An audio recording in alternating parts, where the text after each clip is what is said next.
Hey everybody, welcome to 𝗏𝗏𝗥𝗧𝗏 Part 3. I'm sat here with Nik Huber from Nik Huber Guitars, and we had dinner last night, didn't we? And we did. We were talking about guitars, of course, and wood, and you and Nico and Clemens brought some wood with you. I don't know exactly where it's from. Is it from your shop? Yeah, we just grabbed a few pieces, and I thought, or we thought, Clemens thought that it's just nice to have to show people the raw materials. Like it's weird that a block like this turns out into a guitar for some people. So I think I like to show wood. I like wood. Yeah. One of my favorite things about finish, I either like a flat finish or something you can really see the wood. Yeah. So, and especially on the neck as well. The neck, the closer I am to the wood, the more I feel I gel with that guitar. So if there's too much finish on it, for example. Yeah. I come from a place called the Forest of Dean, so I grew up with trees. Yes. So I don't know if that ever sparked any interest in guitars or wood, but my dad always worked with wood, and he taught me. And there was always a wood shop, in a house somewhere. Same here. So yeah, it's a wonderful material to work with. And I guess I want to ask, where do you source your woods? Firstly, is it sourced by you, or do you have someone else doing it for you? And how does it get to you? Sorting the wood is definitely my task in the company. It's because probably I have the most experience from the team, and I probably have the most passion about it because I just like. And you know what? I like cutting wood. Sometimes I buy logs, like big logs, already cut in boards, but you get the big log, and then it takes me like a day or two to cut it into guitar-sized pieces like these. And this is a job I love. Okay. Can we take a look at one of these pieces? We've got a camera here, and you can pick up one of these pieces. I mean, this is the kind of wood I don't necessarily buy in logs because this is really rare and much wanted by many other companies. Because this is beautiful quilted maple. It's not that you can buy as much as you want if you can afford it. It's just rare. It doesn't come off the forest like plain wood. No. I've never seen that side of a piece of quilted maple before. Yeah, it's very sometimes very nice to see how wood varies in figure. If you see here the grain, like let me show this to you can imagine that the tree went like this. So here with the center, so we this is flat sawn. Right. This is called flat sawn because the grain goes like this. And if you look on this side, then we have quarter sawn because we have upright grain, and then it turns into more flame kind of wood. And on we have another piece here. Maybe you can see it here. No, it's pretty similar on the very fine fiddle flame. So let's see here. That's a good example. That's redwood. So redwood. This is quarter sawn, like upright rings. And if we flip it, you can see how the picture completely changes. So now you have the flat. You can see it here. This is flat sawn. So if you would make a window beam, like a part of a window, you always look for upright quarter sawn grain. Mahogany necks, or I like always quarter sawn grain on necks because this is the safest way to use wood to avoid shrinkage, warping. Right. So this comes from furniture making. Leo Fender proved that flat sawn necks do well as well, but the danger that they can twist is much higher than on quarter sawn. And is that due to moisture or structure? It's because wood shrinks in different percentages depending on the length, on the direction of the grain. Sure. Like say in this direction, lengthwise, it can shrink up to 10% from wet to dry. 10%. 10%. It is a lot. In length, it shrinks like 0.1%. So so this is why if you do doors, furniture, if you really take a close look at woodworks, you mostly see that people always look for quarter sawn grain as soon as it gets for something beams, straightness, structural, something you want to stay straight. Yeah, will have quarter sawn grain. Wow. I know a little bit of the buzzwords, quarter sawn and all this, but that's never been explained to me before. And I like comparing, so your guitars are of the more high end, of course, to understate that, then compare that with a budget instrument. I've had a few budget instruments, and I would call them really like €150 budget instruments. Good guitars. They became scarily good nowadays. Very. And it lasted. I checked again 2 years later. It was one of those guitars that I didn't go back to, and the frets were really popping out at the sides. Yep. And would you maybe explain what's happened there? Yeah, that's easy to explain. Drying fretboards properly is essential to avoid what you just experienced.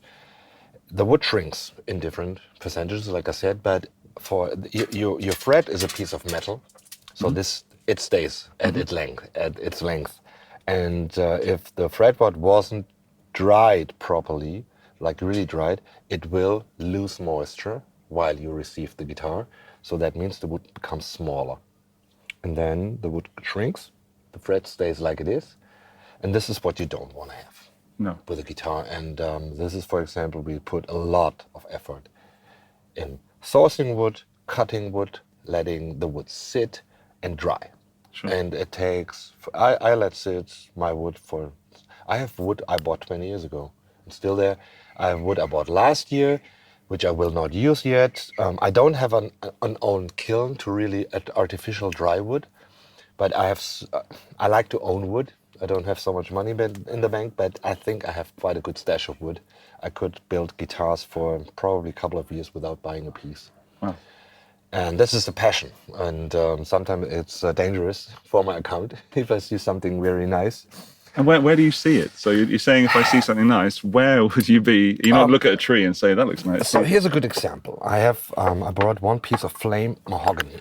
So I don't know if the camera can really capture. This is not even the nicest piece I have. This, for example, Very shiny. So you see the flames? Yeah. If you would wet it a little bit, you would see it even more. This was a very nice tree of mahogany, which I bought recently. A tree. You bought the whole tree? I bought the whole tree, and the story was I got pictures from a very close friend of mine who is very well connected. Here you can see the flame. That's a good one. Yeah.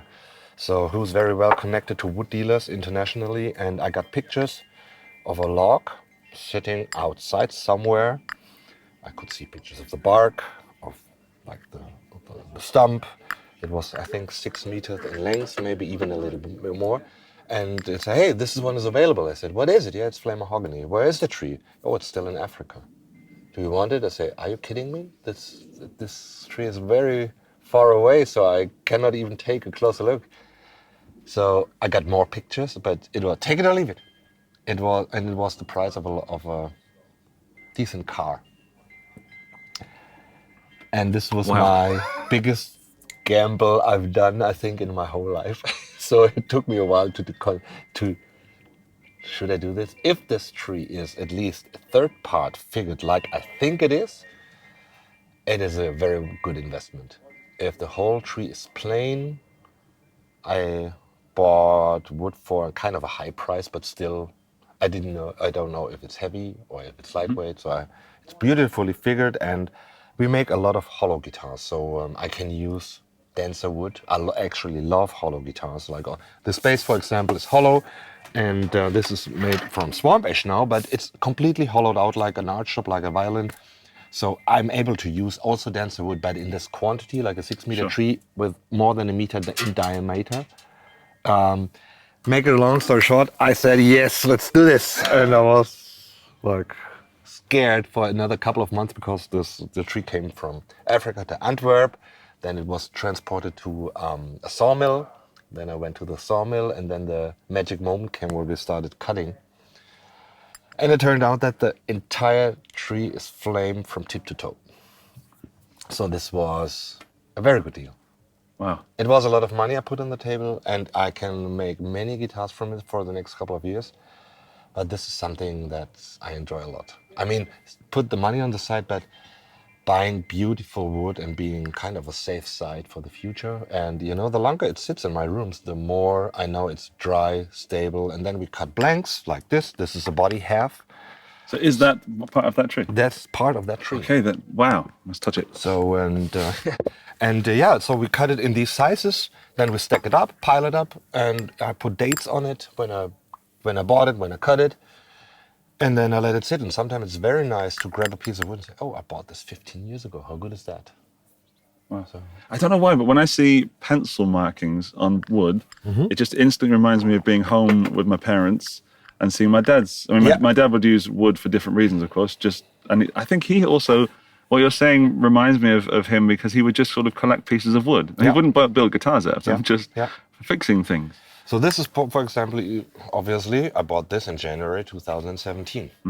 Henman, what's this? Henman, that's my good friend Graham Henman, who had a guitar company which he stopped, Henman Guitars, in California. And so he decided to sell his stash of wood he had, because he stopped doing his company. He was not really involved full-time in guitar making. And he decided, you know what, he is a filmmaker. And in advertising, so he decided, hey Nick, I'm selling my stash of wood, would you be interested? And said, yeah. So and it came from America? Came from Malibu to it was all the blanks were already cut in these sizes, only cut tops. And these have been cut 10 years ago from Henman. So yeah, I always put I also, when I get the invoice, I put it in Evernote, make notes from it. This is from Henman. He cut it back then. I bought it at this date, so I have really documentation about this. And also for, you never know, I mean, it's probably not happening with maple, but like, for example, rosewood. I have Brazilian rosewood, which was cut in the 60s. Still alive. It's still living. Stop it. I have Brazilian rosewood, which has been cut in the 60s. And I have neck blanks, which were supposed to become billet cues, also from Brazilian rosewood, which were cut in the 50s. And this is very important, that you have proper information to, when I bought the wood, the CITES thing was very present, of course. Yeah. And so I had to document where the wood is coming from to have legal and certified wood. And so the more effort you put in really making clear where this is coming from, the better it is. So also I have proper documentation where this is coming from, which company imported it, when we cut it, there's an invoice. So I'm good. Are your customers and potential customers interested in the history of where the wood comes from? Is it something, like, I know everybody differs. I mean, sometimes there's a beautiful story behind it. Like I said, with the billiard cues, which came from Hamburg, where we're sitting in a corner at a wood dealer, and they had no idea what to do with it. And I said, well, this is the diameter. It's half of a neck blank. So it's going to be 2-piece Brazilian rosewood necks. And this was also, like, for me back in the days, was a big investment. It was 400 pieces. So if everything goes right, it makes 200 Brazilian rosewood necks. And this is rare material. Yes. So, and all of a sudden, it has a use, which nobody wanted to make billet cues with it. There's also kind of like upcycling and recycling as well, because rather than go and chop down a new tree, not only does that wood have more value, it's also better for the environment. Yes. For example, redwood. I'm just talking to Richard Huber from Santa Cruz Guitars, who is cutting redwood tops for acoustic guitars from a log which has been, I think that was buried in sediments for I don't know how long. And Richard is also a geek in finding wood with history. And so they got this old redwood tree reclaimed from wherever. We're just talking about it. And he's cutting beautiful, stable acoustic guitar tops. But there's also the flame side of the tree, which Richard cannot use for his acoustics. Because of the flame, you see the grain pattern. If you make an acoustic guitar top with it, it's not going to be stable. Right. Because of the structure. It's not so relevant on a solid body carved top. So I'm getting the flame part of the tree from Richard Huber. So next that we're really close friends. He always calls me cousin because I'm Huber and he's Hoover. And he also sent me some family tree information, so to maybe find out if we have similar ancestors. Wow. He's a sweet person, Richard. So again, this because you asked where I get wood. So I'm good friends with him, and sometimes I write him an email. Hey, Richard, you are in Santa Cruz in Redwood country. Do you have some access to redwood? And say, hey, you know, what good that you asked. We were just doing this and that, so maybe you are interested. So I'm going to probably get a big pallet of beautifully flame redwood from Richard Huber. Oh. And sometimes I also was once in California to source redwood, and I found these old beams from an old deconstructed bridge. So these beams, you could see from this grain here, the rings were like so close, like this nicest grown wood, and the bridge was built in 18 something. So figure out how old the wood was. Okay. And lost track. I really wanted to cut guitar blanks with this, but it became complicated in communication. I lost track with that, but this is, again, wood with history. Yes. Wood from an old bridge. Yes. Or I made guitars from stairs, from steps, from mahogany steps, which have been again 50. Upcycling. It's yeah, and it's special. And I guess that with your knowledge and your passion, you can choose something that other people, like the layman, me even though I'm into guitars, I would just see it as a piece of wood.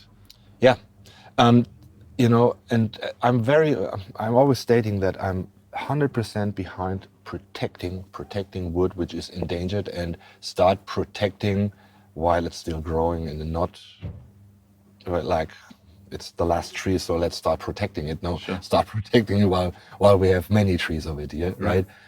But I found out if you really take a look for it, and sometimes the authorities can be an issue because of documentation, but there is enough old wood in this world already cut, sitting somewhere, which we can use. And I think the nicest thing is, from an old stock piece of wood is a musical instrument. What better can we make out of it? So I had chances to buy, again, Brazilian rosewood from Switzerland. I think that was the nicest stash of Brazilian rosewood I've ever seen, but there were, the old lady could not supply documentation. So I could not put my hands on this wood because it's just illegal. Yeah, it's too dangerous. So I couldn't, well, I don't want to burn my fingers. And I told her, if you have a chance to kind of document where this wood's, it's from my husband, and he's not there anymore, and he was like an organ maker, and it's there since I don't know how long. I said, try to convince your authorities that this is what it is. But sometimes authorities can be very, no, we need paperwork. Yeah, limiting. I get it. We don't want to, I mean, since this wood became so expensive, people take advantage of it and cut trees and make it appear like old stock, which I don't want to support at all. No. So, yeah, this is, wood is, I get wood from all over the place. I fly to California to buy quilted. If somebody tells me I have a proper stash, and it's for me worth flying 11 hours and take a car, take a few hotel nights, and there's always something to do in America for me, of course. And so then I go there, and I'm about to go to Croatia to buy some European flame, very white flame. And we have many wood dealers and importers in Europe and in Germany, actually, who call me if they have something special. I just got a piece. I have a neck blank I forgot in my car, which is limba, white limba, and it's as flamed as this. So this is super rare. And again, I bought the whole log. How good is that? Very cool. People know that I like fancy wood, and I'm try to be able to buy a proper stash, which becomes expensive but for me, this is the nicest investment. Sure. So I don't need to screw around with Bitcoin, I can buy wood. True, absolutely. There's a company I want to give a shout out to. I was in Italy recently at the guitar show in Italy. Yeah, in Padua? In Padua. Yeah, I had a really, really good? great time. Yeah. Considering they put it together in 4 weeks, so from them not being an event to me being there in 4 weeks. Yeah, I want to go. It was impressive. It's going to have a big future. Yeah. And the guys organizing it did a really, really good job. I talked to them. Yeah, it's worth going to, just because Italy's beautiful, firstly. Of course. There was a company there called Blackbeard Guitars. Yeah. And this guy had no idea how good he is and the guitars that he was building. And he built some guitars out of his grandmother's table or something. I know him. Yeah, cool guitars. I saw him in Italy on another show in Milan. So, I mean, some of the most beautiful guitars at the show, if not, you know. Yeah, I know him. Cool guy. Yeah, so I would love to hear what he does in the future, because he's reclaiming wood. And I was very lazy in sense of using wood which has not been used since 52 or 59. You know, it's mahogany and maple and rosewood and alder and swamp ash and maple and rosewood. There's enough wood species out there which are as good as it gets and are not endangered, and we don't have... there's always this... What I also would like to communicate is that the amount of wood which we as guitar makers need to make guitars in percentage of the wood which is generally cut is very, very small. It's below 1% as far as I know. And if we could get a hand on some trees before they start burning, the whole area in South America especially, we would be covered for ages. So that's sad, Absolutely. And it's logistically possible. Maybe these people are actually burning money, so they're trying to make money. You don't even want to know how much money they burn. I mean, logistics to get into a South American forest and get the big tree out is big time work. You need a 𝗚𝗏𝗥𝗧𝗏. Yes. And I mean, and the Canadians fly with helicopters to the islands and get the maple trees out of. That's became common. And fancy quilted maple, like a really nice grown quilted maple, is expensive. So it's worth to put the effort in. And sometimes you have, and I think that the locals, especially Africa, if I buy a piece of ebony I think I don't pay enough to justify the effort the people locally put into getting the ebony. You don't want to know how the people go in the forest risking their life, A, with bad tools, B, with animals, yeah. But a sloppy chainsaw can easily cut off your arm as soon as the chain breaks. It happens. And then the people carry on their shoulders, the ebony is as heavy as it gets. And then they carry the wood by their hand and on the shoulders out of the forest, and they cut it. And then I pay a few euros for a fingerboard blank. That's not cool. I'm willing to pay more. Are we doing enough as a guitar community to ensure the future of guitar made of wood? I don't know what everybody's doing, but I heard a lot of good things from Bob Taylor. I've met Bob, I've been to Taylor, I've seen what they... A further question, what do you do with your waste wood? Because I know Taylor try to use as much as they can. There's obviously pieces you can't use. What happens to it? Here's the deal. I have, when I was a cabinet maker apprentice in the early 90s, the guy who was my master trainer, he's still there, and he loves making nice things from fancy. I give him all the cutoffs I have no use with, and I let him choose whatever he wants to use, and then he selects, and whatever is left over, he heats his house with wood. Cool. So, and now I recently moved, and now I have a little wood oven as well. So this is where the plain stuff goes in. But honestly, like nice maple cutoffs, I can make pickup rings. Very often we do the bindings from the same billet, like we do the top from, and the headstock veneer. And so, yes, I try also to use as much as I can, but I'm just making too many guitars to store everything. And as soon as somebody shows up, like a kindergarten, do we have some scrap wood? I say, go, pick, take as much as you want. And I love it. What do they do with it? Like little cars, sometimes a guitar cutoff can look like a car or like a rat. Like this part. Yeah, like this. It also could look like a mouse. And then I put ears here. And when I was in Formentera Island, that was a guitar building school. I learned, and I was a teacher there. They made smoking pipes from the cutoffs. Awesome. So there are a lot of ways, and I'd love to have people contacting me about nice cutoffs. Sure. I have them. I cannot give away Brazilian rosewood because it just has to come with paperwork. Sure. But let's say a nice piece of cutoff of mahogany or maple, or this is 𝗚𝗏𝗏𝗧𝗏, which also became a kind of a new wood to the scene. I think it has been used since a while, but now it became more obvious since... It's very famous with Ibanez, and this is the first piece of 𝗚𝗏𝗏𝗧𝗏 that I've seen in the flesh. Yeah, and since sourcing lightweight mahogany got not necessarily easy, and also depends on the political situation in African countries. Sometimes you just cannot export from unstable countries. Sure. And all of a sudden you move to another area where is enough wood, and they also do like sustainable foresting. But all of a sudden the area just produces heavier trees, which I don't like so much. And so then all of a sudden 𝗚𝗨𝗜𝗦 comes to the game. I also use paulownia, which is a super lightweight wood. I came across paulownia because I thought for a while I need another hobby next to guitar making. So I started making wooden surfboards.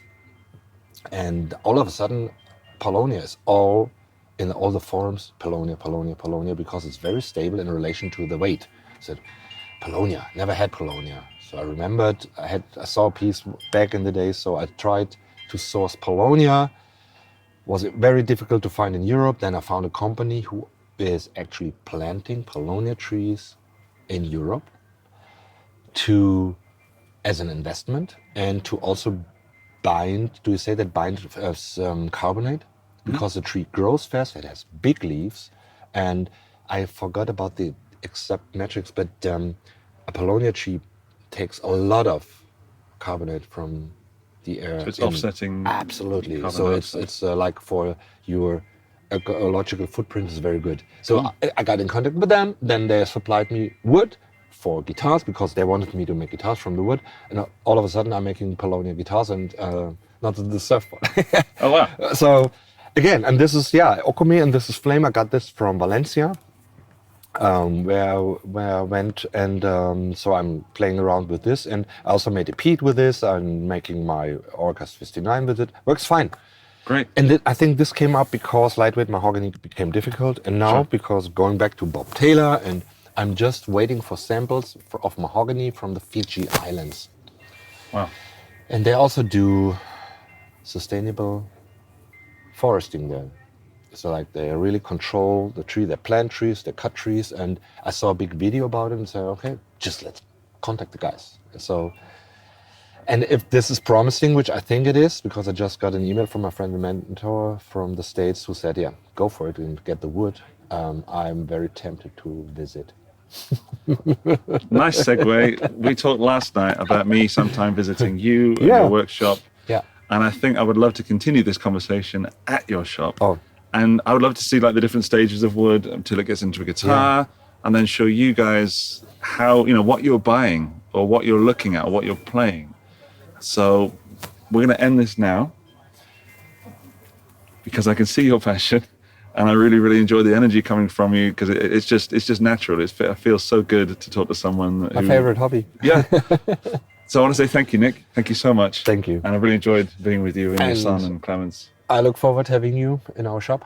Okay, thank you. Very soon. 𝗏𝗏𝗏𝗧𝗏𝗏 is the hashtag for all the content here at 42 Gay Street Part 3. A massive thank you to Henning and Leslie and Henning's mum 𝗚𝗏𝗏𝗏𝗏 for putting on this event, and Henning's brother Stefan. I've had a great time. I know you're having a great time. You've got an important gig in Spain, so you're shooting off rather soon. Yeah. But go and catch the other content, and there's links to Nik's website and all the good stuff in the video description. Thank you very much for watching. Thank you. Bye.